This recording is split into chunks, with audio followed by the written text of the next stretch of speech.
Pahalgam attack के बाद से पीएम मोदी एक्शन मोड में है। आतंकियों को मिट्टी में मिलाने की उन्होंने शपथ ले रखी है। सेना को खुली छूट दे दी है। एक बार फिर पीएम मोदी ने आतंकवाद को मानवता के लिए सबसे बड़ा खतरा बताया और ये कहा कि आतंकवाद के खिलाफ निर्णायक एक्शन लेंगे। इतना ही नहीं, मोदी ने आतंकियों के मददगारों पर भी प्रहार करने का ऐलान कर दिया है। आतंकवाद मानवता के लिए सबसे बड़ा खतरा है। We are committed to take firm and decisive action against terrorists and those who support them.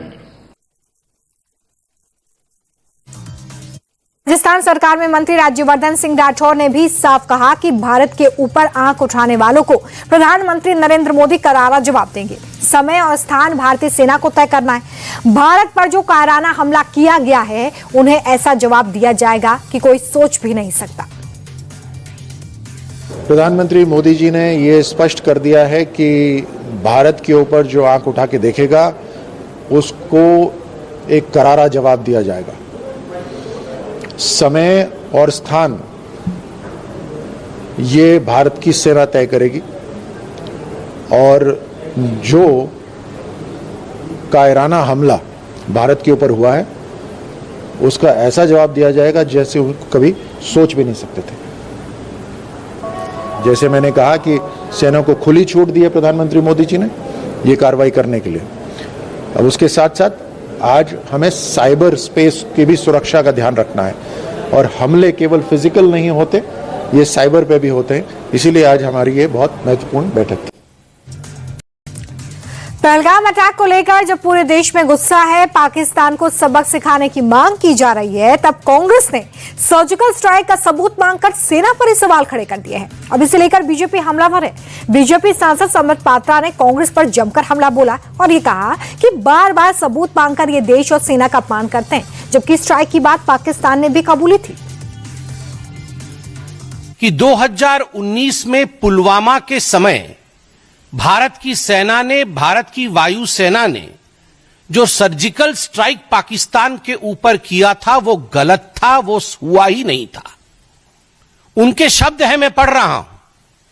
आपके देश पर कोई बम गिरा जाए और आपको पता न चले, कहीं कुछ नहीं हुआ था, कोई सर्जिकल स्ट्राइक नहीं हुआ था। कि कांग्रेस कोई भी ऐसा अवसर, कोई भी ऐसी कसर क्यों नहीं बाकी छोड़ती जिसमें पाकिस्तान की सेना और पाकिस्तान के सरकार को, पाकिस्तान के आतंकवादियों को ऑक्सीजन सप्लाई जहां होता हो।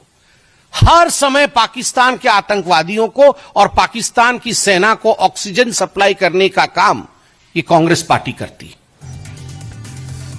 अब बात करेंगे हरियाणा पंजाब में चल रहे पानी के विवाद की, जिसे लेकर पंजाब के मुख्यमंत्री भगवंत मान का फिर बयान आया और इस बार बयान थोड़ा विवादित है।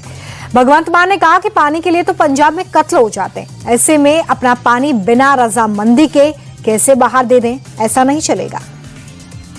कहीं दे नाल गंडासा लेके जाने असीं पानी वास्ते, कत्ल होए हुए ने पानी वास्ते। साडे घरों तुसीं बिना पुछे सानू साडे साइन नहीं होए, असीं मना कर रहे हैं, साडी सहमति है नहीं, तो साडे नोई नंगल वाले नक्के खोल दो। अगर आ जाओ फिर नक्के खोल लियो, आ जाओ खोल लिया नक्का, फिर ऐ धक्के नाल सातों पानी ले जाओगे। सो वीरो ये नहीं चलना।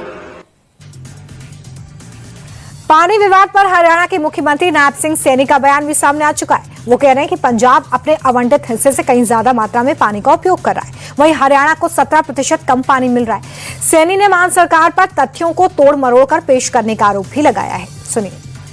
मान साहब ने अपनी राजनीति को ऊपर रखते हुए एक वीडियो जारी करके तथ्यों को दरकिनार करते हुए जनता को भ्रमित करने का प्रयास किया। यही नहीं, मान साहब हरियाणा पर जबरदस्ती करने का आरोप लगा रहे हैं। दुर्भाग्यपूर्ण है, जबकि बीबीएमबी की बैठक के प्रबंधन ने जो बैठक बुलाई थी और कभी भी वह बैठक बुला सकता है, अधिकार है बीबीएमबी को।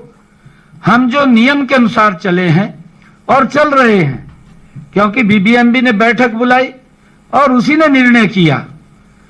जबरदस्ती तो मान साहब ने की है, उनकी सरकार ने की है कि जिसने बीबीएमबी के फैसले को भी दरकिनार कर दिया है। पानी विवाद को लेकर हरियाणा में सर्वदलीय बैठक बुलाई गई थी। बैठक के बाद जेजेपी नेता दुष्यंत चौटाला का बयान सामने आया। दुष्यंत चौटाला ने कहा कि पंजाब सरकार ने जिस तरह का फैसला लिया है, ऐसे में केंद्र सरकार को इसमें हस्तक्षेप करना चाहिए। वहीं हरियाणा, राजस्थान, दिल्ली के बीच पानी समान रूप से वितरित होना चाहिए। इससे बड़ा महत्वपूर्ण है और पंजाब सरकार ने जिस तरह का निर्णय लिया है, आज केंद्र सरकार को इंटरवीन करना चाहिए। मिनिस्टर ऑफ पावर के अधीन भाखड़ा नंगल डैम आता है और इस तरह से गैर संवैधानिक तरीके से वहां पर फोर्सेज लगाकर लॉक करना बड़ा दुर्भाग्यपूर्ण है। जल्द केंद्र सरकार जो भी तंत्र का इस्तेमाल करना पड़े, यहाँ पर फोर्सेज डिप्लॉय कर अगर जरूरत पड़े, मगर हरियाणा, राजस्थान, दिल्ली का पानी इक्वली डिस्ट्रीब्यूट। वहीं पानी विवाद के बीच दिल्ली आप अध्यक्ष सौरभ भारद्वाज ने हरियाणा के मुख्यमंत्री नायब सिंह सैनी पर तंज कसा। उन्होंने कहा कि भगवान ने नायब सिंह सैनी जैसे लोगों के साथ न्याय किया है। ये वही हरियाणा की निर्दयी सरकार है जो बार बार दिल्ली के हिस्से का पानी रोकते थे। अगर सैनी को बात समझ आ गई हो तो उन्हें दिल्ली की जनता से माफी मांगनी चाहिए। मुझे लगता है कि भगवान ने नायब सिंह सैनी जैसे लोगों के साथ न्याय कर दिया।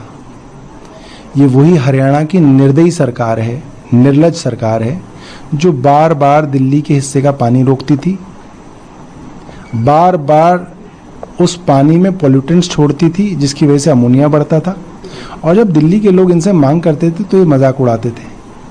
आज ईश्वर ने इन्हें दिखाया है कि भगवान की लाठी में आवाज़ नहीं होती, और मुझे लगता है कि इनको इस बात को समझना चाहिए कि पानी, हवा, ये सब जो है नेचुरल रिसोर्सेज होते हैं। इसके लिए कभी जो है दूसरे आदमी को तड़पाया और परेशान नहीं किया जाता।